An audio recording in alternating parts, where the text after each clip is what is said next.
Bienvenue dans cette nouvelle édition du décryptage de l'actualité numérique. Voici les 3 actualités numériques que j'ai retenues pour mai 2025, l'arrivée des assistants d'achat, le plein de nouveautés chez Google, l'Eurovision dans le métavers. Rassurez-vous, je vais tout vous expliquer en détail. Mais avant ça, replaçons ces actualités sur la cartographie des usages et technologies numériques. Ces actualités correspondent ainsi à 3 sujets: le commerce en ligne, l'IA générative et le métavers. Commençons par l'annonce la même semaine par Visa et Mastercard de proposer un assistant d'achat piloté par l'intelligence artificielle. Les 2 principaux opérateurs de paiement par carte bancaire, Visa et Mastercard, ont donc annoncé la disponibilité prochaine d'agents intelligents capables de guider les clients dans la découverte et le choix de produits, de les aider dans leur paiement et bien évidemment de sécuriser les transactions, allant ainsi bien au-delà de leur fonction d'origine. Concrètement, ce qu'a annoncé Visa et Mastercard est encore assez nébuleux, mais ils proposeraient très bientôt des agents conversationnels, très certainement à travers une application mobile, capables de chercher des produits sur la base d'une simple description, de comparer les prix, de sélectionner ceux qui correspondent le mieux à vos critères et de l'acheter de façon sécurisée sans utiliser votre numéro de carte bancaire. Le tout s'appuyant sur des partenariats avec des intermédiaires techniques comme IBM ou ChatGPT. Rappelons que les chatbots comme ChatGPT nous apportent les connaissances que nous ne savons pas trouver avec les moteurs de recherche traditionnels.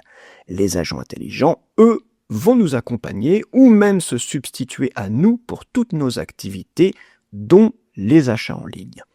C'est ce que proposent notamment Perplexity ou Copilot de Microsoft. Ils se positionnent ainsi comme les nouveaux intermédiaires marchands après les places de marché et les applications mobiles. Dans l'immédiat, les agents transactionnels ne concernent que les utilisateurs des versions payantes de Perplexity ou de ChatGPT, soit à peine 50 millions d'utilisateurs, ce qui est a priori négligeable. Mais à terme, ce sont tous les utilisateurs de carte bancaire Visa ou Mastercard qui pourront utiliser ces agents transactionnels. Et là, nous parlons respectivement de 4 et 3 milliards de cartes, soit au moins 1 milliard d'utilisateurs potentiels. L'impact risque donc d'être très important, car ces agents transactionnels sont à considérer comme des nouveaux canaux d'acquisition clients. 2 nouveaux intermédiaires qui vont certainement proposer des offres de visibilité payantes, les résultats sponsorisés, donc 2 nouveaux arbitrages à faire car les budgets ne sont pas extensibles. Il y a toujours le même nombre de clients, simplement sur des canaux différents. Pour en savoir plus, je vous recommande le communiqué de presse de Visa et le site web qui présente leur future offre, l'annonce officielle de Mastercard et mon article sur l'agentisation du web. Poursuivons par toutes les nouveautés annoncées par Google lors de son événement annuel Google I/O qui s'est déroulé les 20 et 21 mai dernier en Californie. C'est une sorte de tradition pour les grandes sociétés technologiques de la Silicon Valley, organiser de grands rendez-vous annuels pour présenter toutes les nouveautés et démontrer leur savoir-faire en matière d'innovation numérique à grand renfort de keynote et de démonstrations. Et cette année, nous avons été particulièrement gâtés avec l'édition 2025 de la grand-messe annuelle de Google. Parmi les nouveautés annoncées et qui concernent l'intelligence artificielle, il y a eu une nouvelle version majeure de leur modèle génératif Gemini 2.5, une nouvelle version du modèle génératif de vidéo, le mode IA dans la recherche et le mode agent dans Gemini.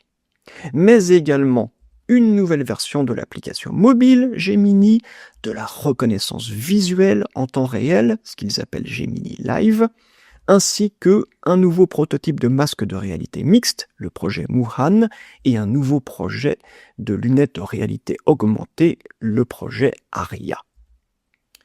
2 nouveautés sont particulièrement importantes. Tout d'abord, le mode IA dans Google Search, qui est maintenant le premier onglet sur le moteur de recherche et qui propose une nouvelle façon d'accéder aux informations et connaissances sans visiter les sites web. Nous passons ainsi d'une logique de réponse à une logique de résultat. C'est potentiellement la fin du web tel que nous le connaissons, où les utilisateurs naviguent d'un site web à l'autre, puisqu'avec ce mode, c'est Gemini qui va le faire à votre place.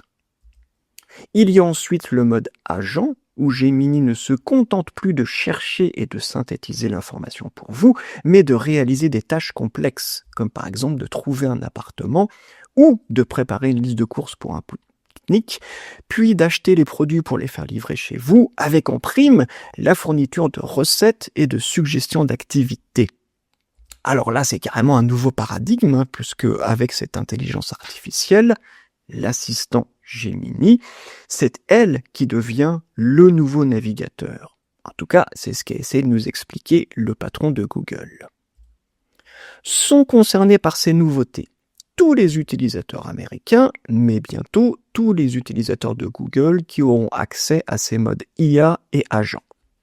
Ça, c'est la théorie. Car dans la pratique, ces nouveautés représentent un potentiel abus de position dominante, donc une potentielle opposition de l'Union européenne à ces nouveaux services de Google, mais pas pour les services équivalents des nouveaux entrants comme ChatGPT, le tout afin de garantir une forme de concurrence.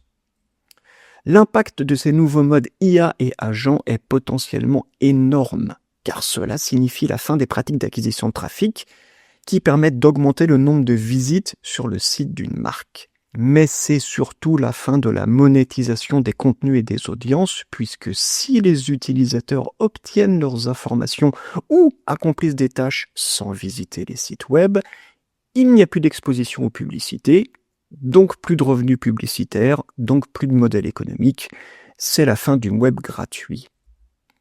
Et ça n'est que ce qui concerne l'intelligence artificielle, car je vous rappelle que cette édition 2025 de la conférence annuelle de Google a été également l'occasion de présenter des annonces majeures dans la réalité augmentée et dans la réalité mixte, avec des terminaux où il n'y a carrément plus aucune possibilité d'afficher ces sites web, car il s'agit d'équipements d'informatique spatiale où les contenus et services sont affichés et exploités en contexte.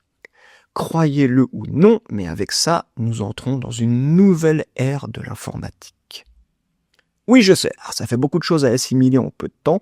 Aussi, je vous recommande le récapitulatif des annonces de cette présentation annuelle, le détail des nouveautés pour tout ce qui touche à l'IA chez Google, et cet article où des journalistes testent les nouveaux équipements de réalité augmentée et mixte de Google.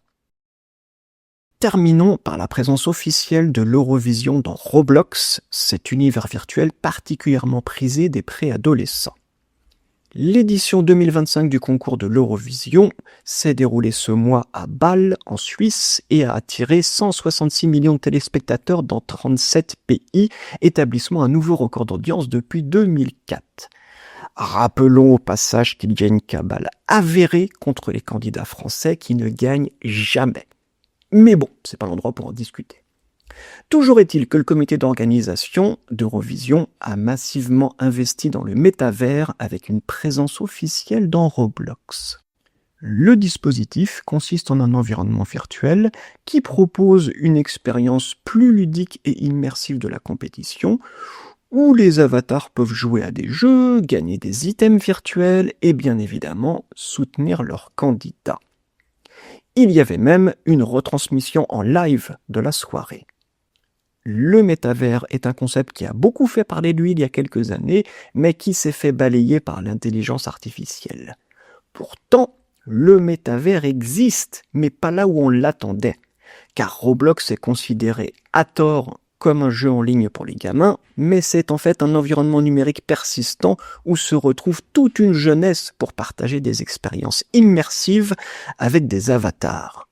C'est l'évolution logique des médias en 2 dimensions comme la télévision qui poursuit sa mue, ou du moins son extension sur d'autres supports.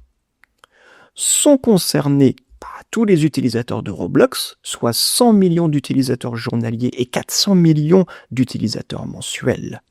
Cette présence de l'Eurovision est surtout un signal fort envoyé aux médias et annonceurs qui y voient une opportunité de rajeunir leur audience, mais qui vont devoir impérativement adapter leur communication à la 3 dimensions. L'éditeur de Roblox propose d'ailleurs un environnement spécifiquement dédié aux annonceurs qui leur permet de découvrir et de tester les différentes possibilités de la plateforme. Le but de la manœuvre est une démocratisation des avatars et des environnements virtuels. Un parfait timing pour les médias traditionnels qui ne sont plus que l'ombre de ce qu'ils étaient au siècle dernier, mais également pour des grands médias numériques comme YouTube, TikTok, Netflix et ainsi de suite, qui subissent une concurrence toujours plus forte de plateformes comme Fortnite ou Roblox. C'est en quelque sorte la consécration des divertissements numériques et enfin une prise au sérieux du marketing et du commerce virtuel. Pour en savoir plus, je vous recommande mon dernier état des lieux du métavers publié l'année dernière, le communiqué de presse qui détaille l'intégration des boutiques en ligne dans Roblox, et enfin, je vous recommande fortement de tester la brand expérience dans Roblox, qui est la seule capable de bien vous faire comprendre le potentiel des environnements virtuels. Pour conclure, je vous propose de positionner ces actualités sur la matrice de priorisation des usages et technologies numériques, avec en axe vertical le potentiel, donc les bénéfices attendus, et en axe horizontal l'impact, donc les difficultés de mise en œuvre. Les assistants d'achat proposés par Visan et Mastercard ne sont pas encore disponibles, mais il y a des équivalents chez ChatGPT, chez Microsoft et Google, avec respectivement Copilot et Gemini Shopping. Je vous recommande donc un audit de la présence de votre marque ou de vos produits dans les chatbots et une étude d'impact sur les ventes en ligne. Les nouveautés présentées par Google ne sont pour le moment pas présentes dans l'Union européenne, mais quand elles le seront, ça va faire très mal.